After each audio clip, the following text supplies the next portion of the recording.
Hi, this is your energy story for the third week of January 2026. I've spent a great deal of time this past week thinking about the energy sources of tomorrow. Offshore wind might fit into that category, but the Trump administration hasn't finished kicking that dog yet. Although just this morning, yet another federal judge, it was announced, lifted a stop work order on the $5 billion New England project owned by Ørsted. And Dominion announced it would ask a federal judge to do the same thing for its $11 billion project off of Virginia. Today, though, let's look briefly at the prospects for both fusion and fission generating technologies.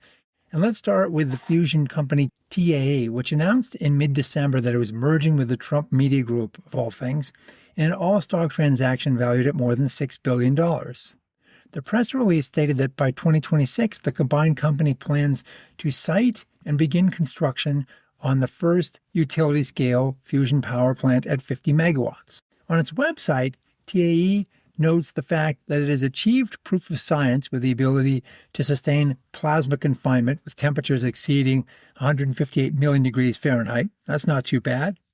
And it hails other technological breakthroughs that may help to create a more cost-effective approach and shorten the road to commerciality.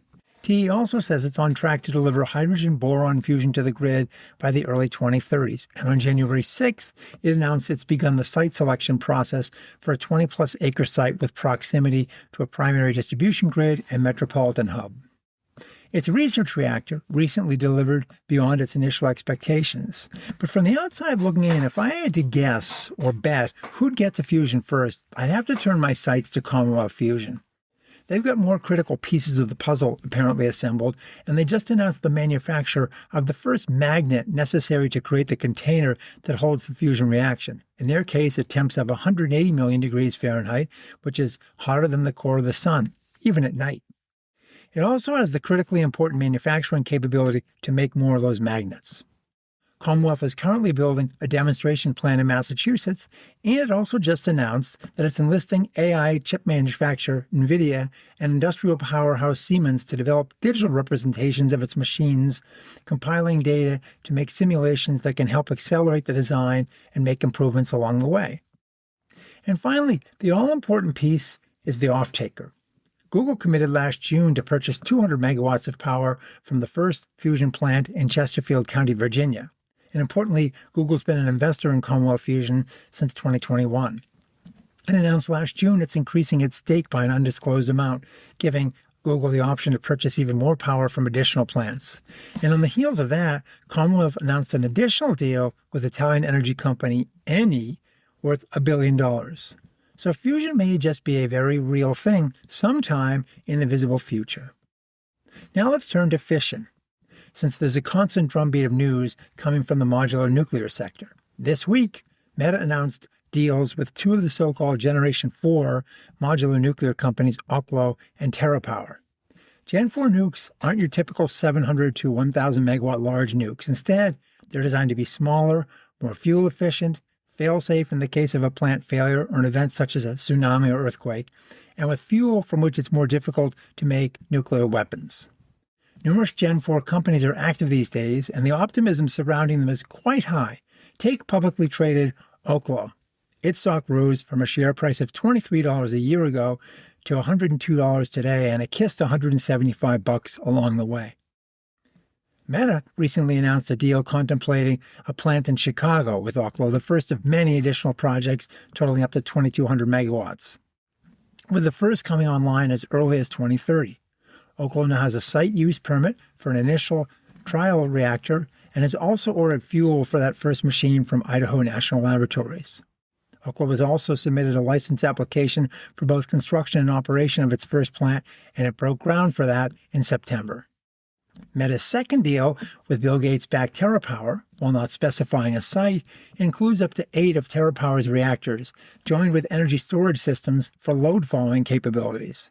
2 of those plants may be commissioned as early as 2032, with the enterprise eventually scaling to be as large as 2,000 megawatts of nuclear generation paired with 1,200 megawatts of storage.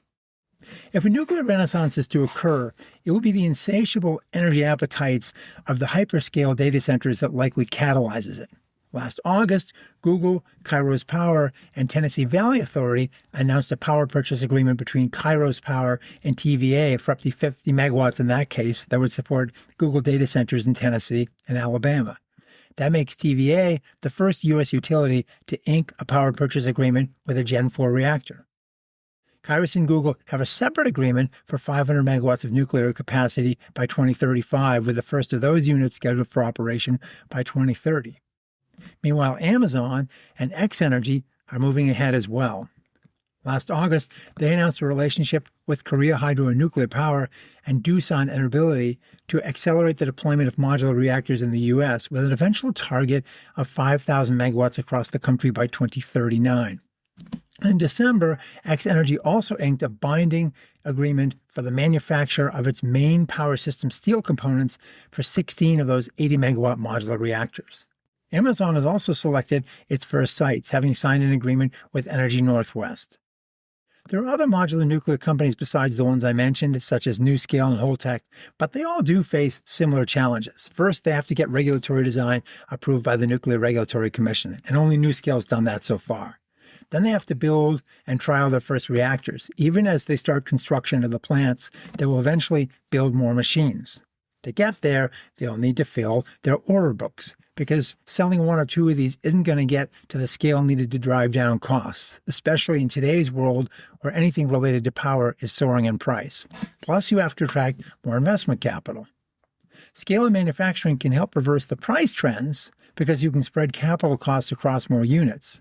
And a learning curve can kick in if you get volumes high enough. But let's not kid ourselves about that. This isn't like solar panels or battery cells where one creates a virtuous circle during the manufacture of millions or billions of cells or panels. In those instances, one had massive improvements in the underlying technology. Think about sunlight conversion efficiencies for solar or life cycle gains for batteries. Combined with supply chain efficiencies all the way up the ladder, added to manufacturing improvements. The numbers we're talking about here for modular nukes, they won't get you there. Then there's a new workforce that needs to be developed and NIMBY issues to be overcome. If solar and wind are facing increasing pushback, one shouldn't expect anything different with small nuclear plants in the backyard. Could there be a moonshot movement? Perhaps. But also only if a number of these companies perish on the road. The industry won't achieve scale with all of them operating. And the cost issue ultimately will be paramount here, as it always is in the electric energy space. NuScale serves as a cautionary example. It came out of the box with an agreement pre-COVID to serve the Utah Association of Municipal Power Systems at $58 a megawatt hour. Post-COVID, that number soared to $89 a megawatt hour, and all the potential off-takers headed quickly for the exit ramp. So the fortunes of these new industries, fusion and fission, will be based both on what they can achieve as well as developments in the market around them. Gas prices, storage technologies, the evolving conversation around carbon, loan guarantees and government subsidies, all these are elements of the soup that will eventually determine whether these industries survive and thrive or are relegated to a small niche in the power game of tomorrow. Well, thanks for watching, and we'll see you again soon.